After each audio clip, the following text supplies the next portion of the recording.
ஆண்டவராகிய இயேசு கிறிஸ்து நாமத்தினாலே அருமையான தேவனுடைய பிள்ளைகளுக்கு என்னுடைய வாழ்த்துக்கள். நேற்றைய தினத்திலே நான் செய்தி கொடுக்கவில்லை.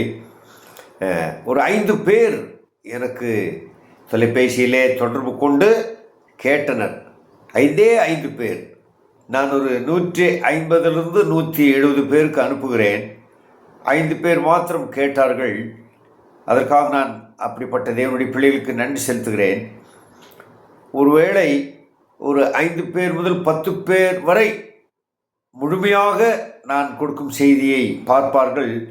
மற்றவர்கள் ஒருவேளை பார்த்திருக்கலாம், ஆனால் அதை உடனே ஸ்கிப் செய்து விடலாம். எனக்கு தெரியாது. அன்பான தேவனுடைய பிள்ளைகளே, ஒரு நாளைக்கு ஒரு 10 பேருக்காவது நான் பிரயோஜனமாக இருக்கிறேன் என்ற மகிழ்ச்சி எனக்கு இருக்கிறது. அதற்காக நான் நன்றி செலுத்துகிறேன். ஒருவேளை ஆசீர்வாதமாக அற்புத செய்திகள், ஆசீர்வாதமான செய்திகள், இன்னும் வல்லமையான செய்திகள், தீர்க்க தரிசன செய்திகள் என்று நான் ஏதாவது சொல்லியிருந்தால் கண்டிப்பாக 150 பேரில் 100 பேராவது பார்த்துருப்பாங்க. ஆனால் எனக்கு அப்படி சொல்ல தெரியாது. உள்ளதை உள்ளதென்றும் இல்லதை இல்லதென்றும் தேவன் எனக்கு எதை உணர்த்துகிறாரோ அதை நான் சொல்ல விரும்புகிறேன். பிலாத்து ஒரு முறை ஆண்டவராகிய இயேசு கிறிஸ்துவை பார்த்து சத்தியமாவது என்ன என்று கேட்டார். அப்படி போலத்தான் இன்றைக்கு கிறிஸ்தவர்கள் மத்தியிலே சத்தியம் என்றால் என்ன என்று தெரியாமல் இயேசுவை பற்றி பிரசங்கிக்கலாம், சபைக்கு செல்லலாம், ஆராதனை செய்யலாம், ஜெபிக்கலாம், ஊழியமும் செய்யலாம், வல்லமையான ஜெப வீரராக இருக்கலாம், உதாரணத்துவமாக கொடுக்கிறவர்களாக இருக்கலாம். ஆனால் சத்தியம் என்றால் என்ன என்பதை தெரியாமல் இருப்பது அது உண்மையாகவே துக்கமாக இருக்கிறது.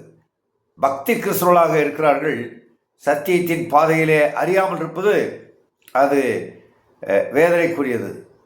தேவ பிள்ளைகளே, நாம் சத்தியத்தை அறிய வேண்டும்.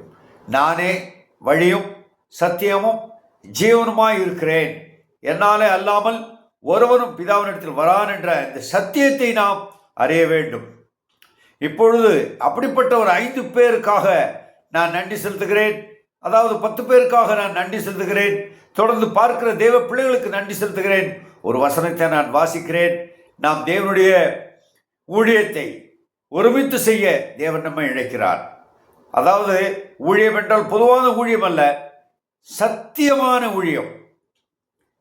இங்கே ஒரு வசனத்தை நான் வாசிக்கிறேன். கலாத்தியர் 6ஆம் அதிகாரம் 2ஆம் வசனம். ஒருவர் பாரத்தை ஒருவர் சுமந்து இப்படியே கிறிஸ்துவனுடைய பிரமாணத்தை நிறைவேற்றுங்கள். எனக்காக பாரத்தோடு ஜெபிக்கிற பிள்ளைகளுக்காக ஸ்தோத்திரம். நானும் அப்படிப்பட்ட பிள்ளைகளுக்காக நான் ஜெபிக்கிறேன். ஏற்கனவே சொல்லியிருந்தேன், மிக குறைந்த எண்ணிக்கையில் 5 பேர், அது 10 பேர் பார்க்கிற இந்த ஒவ்வொரு நாளின் செய்திக்காக நான் நன்றி செலுத்துகிறேன். எனக்கு உற்சாகம் மூட்டுகிற அருமையான தேவ பிள்ளைகளுக்காக நான் நன்றி செலுத்துகிறேன். தொடர்ந்து நாளைய தினத்திலிருந்து நாம் கனித்தரும் கிறிஸ்தவ வாழ்க்கை, கனி கொடுக்கும் கிறிஸ்தவ வாழ்க்கையிலே வளருவது எப்படி என்பதை குறித்தும், ஒருவேளை நாம் கனி இல்லாமல் வாழ்ந்தால் அதற்கான துக்கத்தையும் அதற்கான தண்டனையும் நாம் பெற வேண்டும் என்ற ஒரு எச்சரிக்கையோடு இந்த செய்தியை நான் கொடுக்கவிருக்கிறேன். கர்த்தருக்கு சித்தமான நேரத்தில் புதிய செய்தியோடு நாம் கடந்து செல்லலாம். தேவன் உங்களை ஆசீர்வதிப்பாராக. ஆமென்.